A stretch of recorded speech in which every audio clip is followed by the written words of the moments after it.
നല്ല ടേസ്റ്റിയായ ഒരു പൈനാപ്പിൾ പച്ചടി ഞാൻ ഇവിടെ തയ്യാറാക്കിയിരിക്കുകയാണ്. വളരെ ടേസ്റ്റിയാണ്. ഉച്ചയ്ക്ക് ചോറ് തിന്നാനൊക്കെ വളരെ നല്ലതാണ്. പിന്നെ എല്ലാവരും ആ ചാനലൊന്ന് സബ്സ്ക്രൈബ് ചെയ്യണേ. ഇതിനി തയ്യാറാക്കുന്നതിലേക്ക് പോവാം. ഞാൻ ഇവിടെ ഒരു പൈനാപ്പിൾ പച്ചടിയാണ് തയ്യാറാക്കാൻ പോകുന്നത്.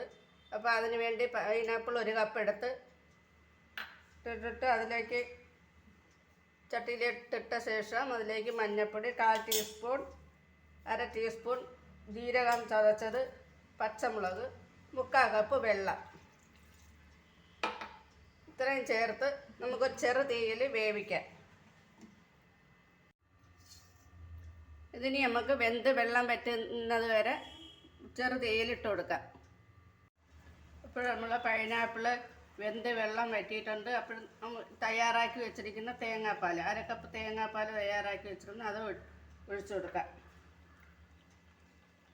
അതൊഴിച്ച് ആവശ്യത്തിന് ഉപ്പും ചേർത്ത് വീണ്ടും തിളപ്പിക്കാം. ചെറു തീയിലാണ് ഇട്ടിരിക്കുന്നത്.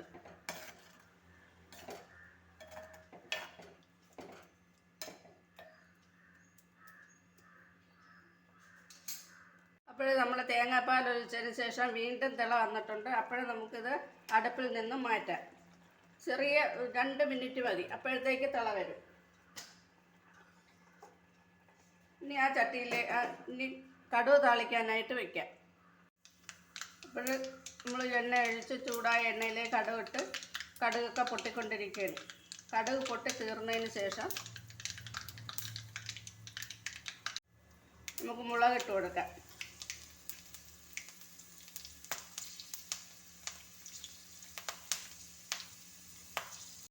മുളക് മൂത്ത് വരുമ്പോഴത്തേക്ക് കറിവേപ്പില ഇട്ട് കൊടുക്കാം. എന്നിട്ട് തീ ഓഫാക്കാം. അപ്പോൾ നമ്മൾ ഇവിടെ പൈനാപ്പിൾ മാറ്റി വെച്ച പൈനാപ്പിളിലേക്ക് നമുക്ക് ആ കട്ടി തൈരൊഴിച്ച് ഒന്ന് ഇളക്കി കൊടുക്കാം. അതിന് ശേഷം അങ്ങനെ ഇളക്കിയിട്ടുണ്ടെങ്കിൽ അതിന് ശേഷം കടുക് താളിച്ചത് ഒഴിക്കാം. ഇപ്പോൾ നമ്മളെ പൈനാപ്പിൾ പച്ചടി ഇവിടെ റെഡി ആയിട്ടുണ്ട്. നല്ല ടേസ്റ്റാണ്.